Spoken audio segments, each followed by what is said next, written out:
Welcome back to the deep dive. This is where we grab a bunch of sources, notes, articles, all that stuff, and basically pull out the most important nuggets for you, your shortcut to knowing what's really going on. So today, we're digging into something pretty specific, a global news brief from Friday, July 11, 2025. And our mission really is to unpack these headlines. They might seem kind of disconnected, but we want to figure out what's truly significant underneath.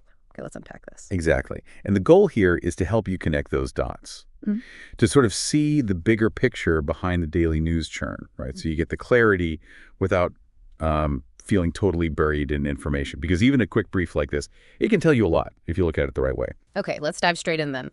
The Global Affairs section.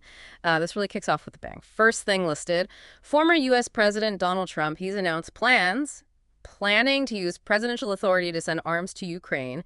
And the source noted here is the Straits Times, and the brief mentions this is intensifying geopolitical tensions. No kidding. And then almost boom, right after that, another headline. This one hits trade. Brazil says it's going to implement reciprocal measures against the U.S. This is because Washington slapped, get this, 50% tariffs on Brazilian imports. 50%. That's from the Financial Express. And the brief calls it escalating trade disputes. That number just jumps out, doesn't it?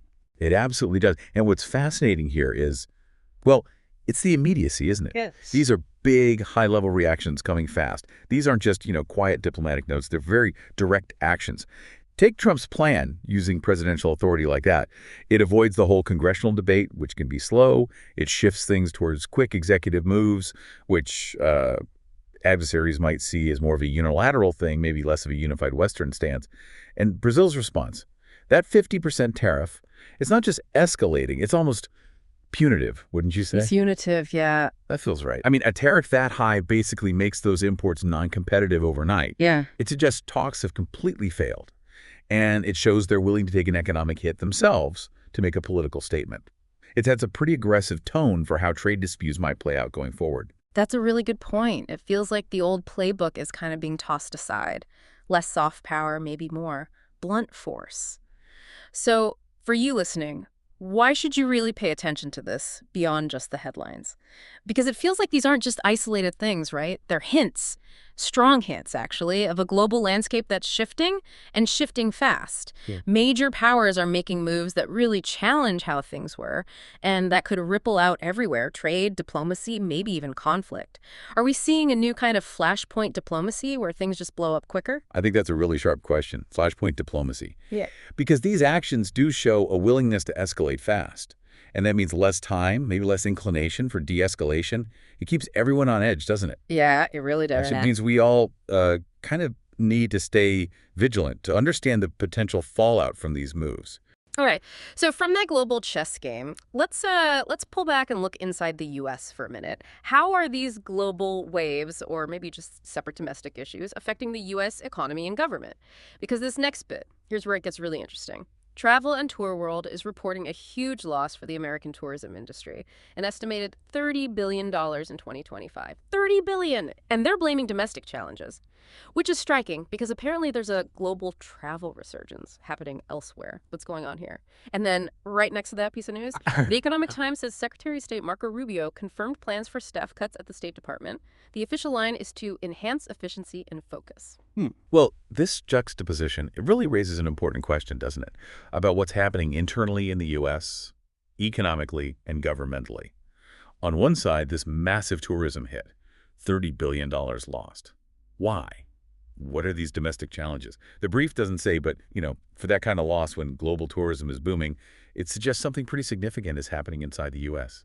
Maybe policy, social issues, infrastructure. We don't know, but it's a big flag. Yeah, a huge red flag. And on the other side, the State Department is cutting staff for efficiency. Okay, efficiency is usually good, but what does that mean in practice? Especially now, with global tensions so high. Could reducing staff or changing focus impact how the U.S. engages with the world? It seems like these internal shifts could definitely have external consequences. Okay, shifting gears now to something with a really immediate human cost, the environment and disasters section. It spotlights the floods in Texas, which sound just devastating. ABC News reports the death toll. It's risen to 121. 121 people. Kirk County hit the hardest, and they're still searching. Yeah. And it just tells you how bad it is, that number, 121. It just stops you, doesn't it? But then amidst all that tragedy, there's this other detail. It's from the Times of India, actually. About 130 cats and dogs, they've been airlifted out of those flooded areas by animal rescue groups. Mm.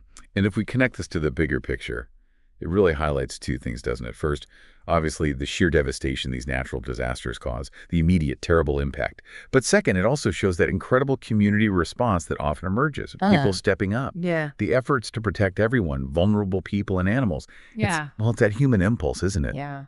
Even when things are overwhelming, you see this compassion, this collective action to help. It's a powerful counterpoint to just the grim statistics. It reminds you of the direct impact and the human response. That's true. Okay, let's zoom out just a bit now. We've seen the immediate impacts, the political shifts.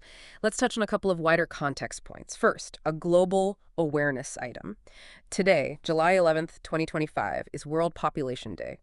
And Mint reminds us this was set up by the UN way back in '89 to raise awareness about global population issues. Now, why bring this up? Because, underneath all these headlines about tensions and disasters, there are demographic shifts happening, resource issues, human needs evolving.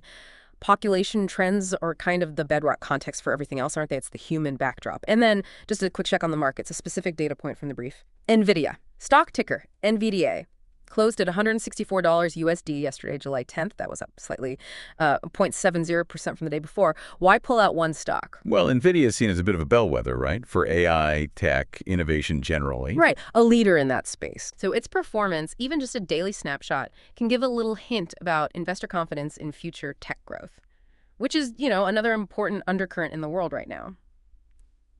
So wrapping this all up, we've gone through quite a mix from just one day's news brief, haven't we? High-stakes global politics, trade wars heating up, big economic question marks domestically in the U.S., the terrible impact of floods, but also rescue efforts, plus global awareness days, and even a stock price. So what does this all mean?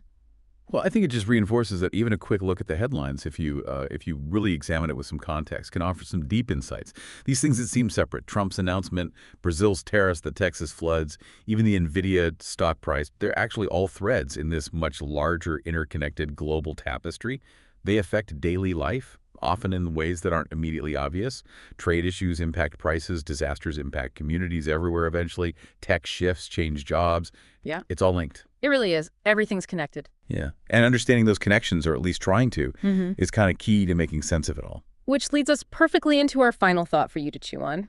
Given how fast things seem to escalate now, like those tariffs or aid decisions, or how quickly a disaster unfolds, and given how deeply linked everything is, climate, economy, politics, how might your own daily choices, or even just your awareness of these events, how might that play a part in this world that's constantly reacting and adapting? Something to think about. Keep that curiosity going and keep